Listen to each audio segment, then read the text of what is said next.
Welcome to My Health, My Knowledge, My Way. Introducing Leanne, Becky, Louise, and Moya. This is your third podcast from the Doncaster Learning Disability Health Team for those living in and around the Doncaster area. As we know, people who have a learning disability have poorer health than the general public, and there is also a poor uptake for people who have a learning disability to attend cancer screening appointments. Today we are talking about cervical screening. This can be uncomfortable for some women, but remember, you can ask for extra support during your appointment. Moya, what is cervical screening? It is a test that looks for a virus that causes cancer in women. If you are aged between 25 and 49, the NHS will offer you a test every 3 years. This is free. If you are aged between 50 and 64, the NHS will offer you a test every 5 years. When you book your appointment, if you need a longer appointment, you can ask for this at that time. So Becky, where is the cervix? So the cervix is inside your body and it's at the top of your vagina. We're going to talk about what that means in a little while. You can't see it and people can't see it from the outside. Doctors and nurses use special equipment to help look for it to test. So that word vagina, not everybody uses that word and that's absolutely fine. People might use words such as private parts, your tuppence, your front bottom, or down below. It really doesn't matter what you call it as long as you know what that means. The nurses and doctors will have heard every word you can think of. So this test looks for changes in your cervix. For a very small number of women, the virus can be serious and cause cervical cancer. And this is a cancer that starts in the cervix. It's a very serious illness that you can die from, so catching it early is always good. Leanne, what are the symptoms for cervical cancer? So symptoms to look out for is bleeding from your vagina when you're not on your period, bleeding after your periods have stopped, pain or bleeding during or after having sex, and any unusual fluids from your vagina. If you have these symptoms, what can you do, Becky? So, the symptoms that Leanne's just told us about, if you're worried about them or you're noticing these are happening, who's the best person to talk to, Louise? Doctors. Your doctors, absolutely.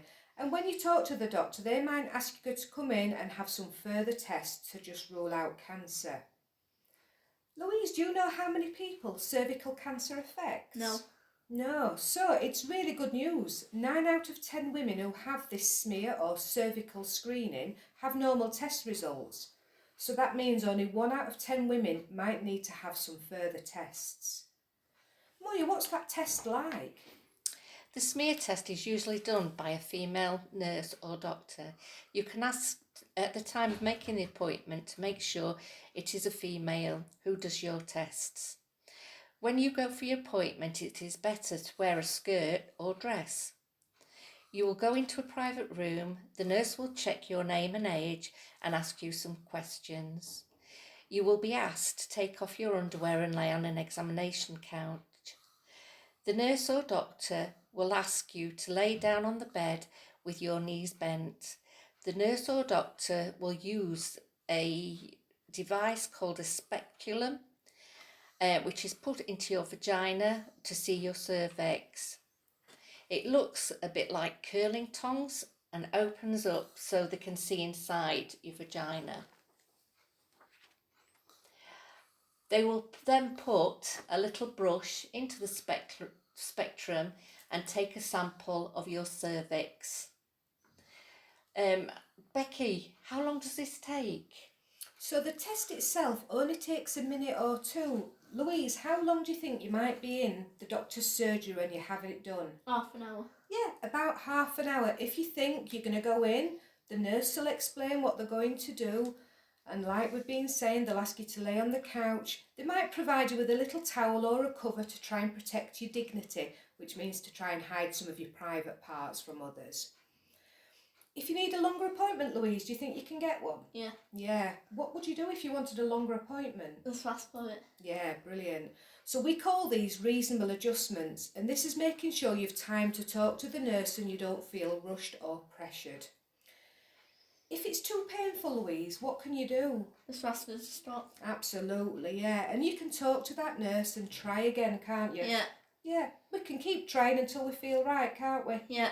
Yeah, fantastic. So, Louise, is it painful? No, just uncomfortable. It is uncomfortable. What if it was painful? What would you do? Just toilet's hurting. That's brilliant, yeah, because you can stop that test at any time that you feel uncomfortable. Do remember though, having this smear test saves thousands of lives every year. Leanne, when you've had the test, what happens? Your sample is tested to look for the virus and any unhealthy cells. You will get the results of your smear test in a letter or someone will telephone you. If you have to have more tests, your results letter will tell you what to do. Moya, is there anything I need to do before going to have a test? Do not use any creams on your vagina for at least 2 days before your test. You should try to book your appointment on the day you are not having your period. Is there anything else, Becky? So, it's always better to catch anything earlier, your treatment options are better. And what we'd like to do is introduce what our next topic's going to be. So, for some of us, we might already be familiar with this term, menopause. So this generally happens to our older ladies.